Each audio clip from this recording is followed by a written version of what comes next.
नमस्ते। चलिए आज चलते हैं भारतीय हिमालय की गोद में बसे एक बहुत ही पवित्र सफर पर, छोटा चार धाम यात्रा। देखिए, ये सिर्फ एक तीर्थ यात्रा नहीं है, बल्कि कहना चाहिए कि एक ऐसा अनुभव है जो सीधे आत्मा को छू जाता है और कई बार तो लोगों की जिंदगी की दिशा ही बदल देता है। और ये कोई एक दो लोगों की बात नहीं है। सोचिए, हर साल लाखों तीर्थयात्री इस सफर पर निकलते हैं और उनके लिए ये उनकी जिंदगी के सबसे यादगार, सबसे सार्थक अनुभवों में से एक बन जाता है। तो सवाल यह है कि आखिर ऐसा क्या खास है इस यात्रा में। चलिए इसी की गहराई में उतरते हैं। तो आज हम 5 जरूरी हिस्सों में इस पूरी यात्रा को समझेंगे। सबसे पहले जानेंगे कि इस यात्रा का असल मतलब क्या है, फिर देखेंगे कि इसकी प्लानिंग कैसे की जाती है। उसके बाद उन 4 पवित्र धामों की बात करेंगे। फिर ये भी देखेंगे कि यात्रा करने के कौन-कौन से तरीके हैं और आखिर में पहाड़ों के लिए कुछ जरूरी टिप्स। तो चलिए शुरू करते हैं सबसे पहले सवाल से कि ये छोटा चारधाम यात्रा आखिर है क्या। यहाँ पर ना एक बहुत बड़ा कंफ्यूजन होता है। कई लोग छोटा चारधाम को आदि शंकराचार्य वाले मूल चारधाम से कंफ्यूज कर जाते हैं। तो ये समझना बहुत जरूरी है। छोटा चारधाम उत्तराखंड के अंदर 4 पवित्र जगहों का एक तीर्थ सर्किट है। ये उस बड़े चारधाम से बिल्कुल अलग है जो पूरे भारत में फैला हुआ है। तो लोग इस यात्रा पर जाते क्यों हैं? इसका असल मकसद है आत्मा की शुद्धि और मोक्ष की प्राप्ति।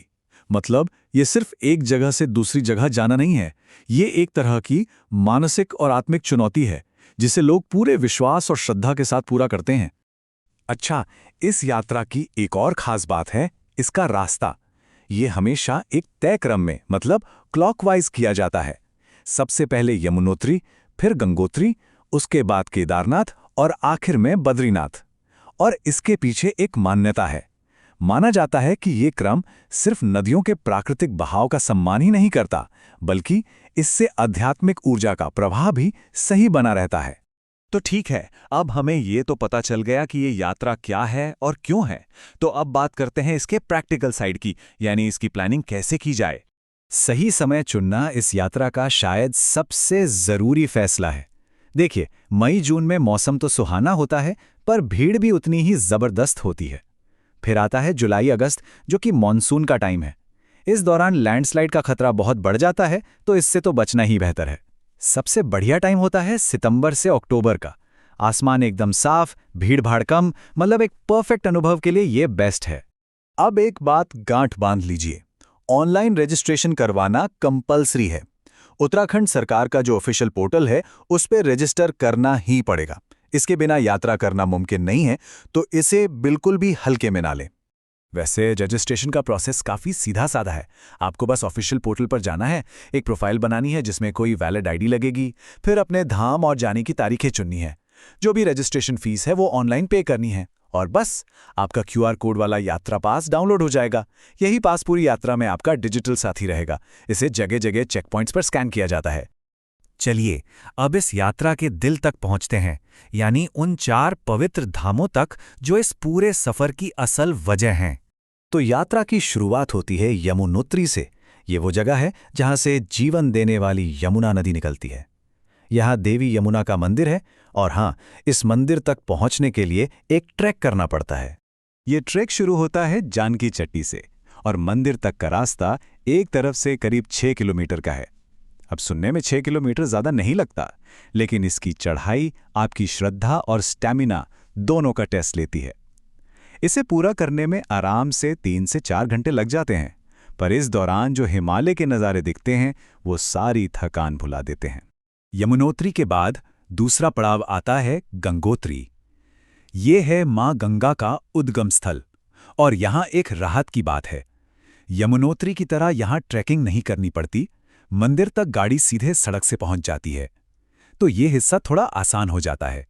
यहीं से भारत की सबसे पवित्र नदी गंगा अपना सफर शुरू करती है। और अब हम पहुंचते हैं तीसरे और शायद इस यात्रा के सबसे मुश्किल पड़ाव पर, केदारनाथ, भगवान शिव का धाम। चारों तरफ बर्फ से ढकी चोटियां और उनके बीच बसा ये प्राचीन मंदिर। ये अपनी मुश्किल और ऊंचाई वाली चढ़ाई के लिए जाना जाता है, जो सच में हर तीर्थयात्री के लिए एक इम्तिहान की तरह है। ये ट्रैक गौरीकुंड से शुरू होता है और मंदिर तक एक तरफ से 16 किलोमीटर लंबा है। जी हाँ, 16 किलोमीटर। ये सिर्फ एक दूरी नहीं है, ये अपने आप में एक साधना है। पूरी यात्रा का ये सबसे ज्यादा फिजिकली डिमांडिंग हिस्सा है। यहाँ लोगों के स्टेमिना, इच्छा शक्ति और विश्वास तीनों की असली परीक्षा होती है। हर कदम पर एक तरफ कुदरत की विशालता दिखती है और दूसरी तरफ अपनी लिमिट्स का एहसास होता है। और आखिर में सफर अपने अंतिम मुकाम पर पहुंचता है, बद्रीनाथ धाम, भगवान विष्णु का पवित्र निवास। अलकनंदा नदी के किनारे बसा ये शानदार मंदिर, यहां भी गंगोत्री की तरह सड़क मार्ग से आसानी से पहुंचा जा सकता है। ये इस पूरी आध्यात्मिक यात्रा का एक बहुत ही शांत और सुंदर अंत है। अब बात करते हैं एक और जरूरी फैसले की, जो हर किसी को अपनी सहूलियत, अपने बजट और अपनी स्टाइल के हिसाब से लेना होता है कि ये यात्रा करनी कैसे है। तो मोटे तौर पर दो ऑप्शन हैं, या तो सड़क के रास्ते जाइए जो कि पारंपरिक तरीका है, या फिर हेलीकॉप्टर से। अब देखिए, सड़क यात्रा में आप लोकल कल्चर को करीब से महसूस करते हैं, ये बजट में भी रहती है और आपको जमीन से जोड़े रखती है। दूसरी तरफ हेलीकॉप्टर यात्रा उन लोगों के लिए एक वरदान की तरह है जिनके पास या तो वक्त की कमी है या फिर जो शारीरिक तौर पर इतना लंबा ट्रैक नहीं कर सकते।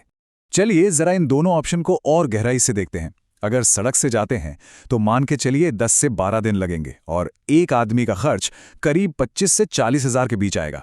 वही हेलीकॉप्टर से यही यात्रा 5 से 6 दिन में पूरी हो जाती है, लेकिन इसका खर्च प्रति व्यक्ति 1.8 लाख से शुरू होता है।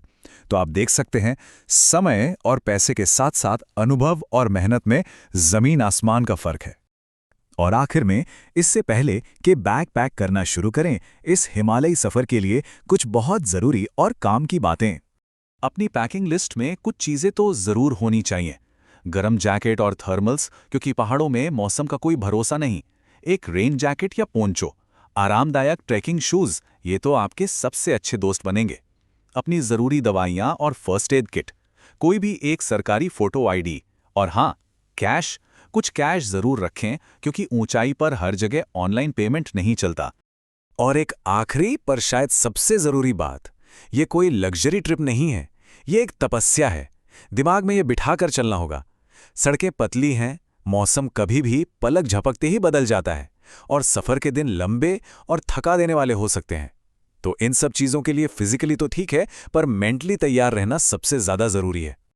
ये सच है कि रास्ता मुश्किल है, चढ़ाई बहुत है, पर असली सवाल तो ये है कि इस सफर के शिखर पर पहुंचकर इंसान अपनी आत्मा की कौन सी नई ऊंचाइयों को छूता है।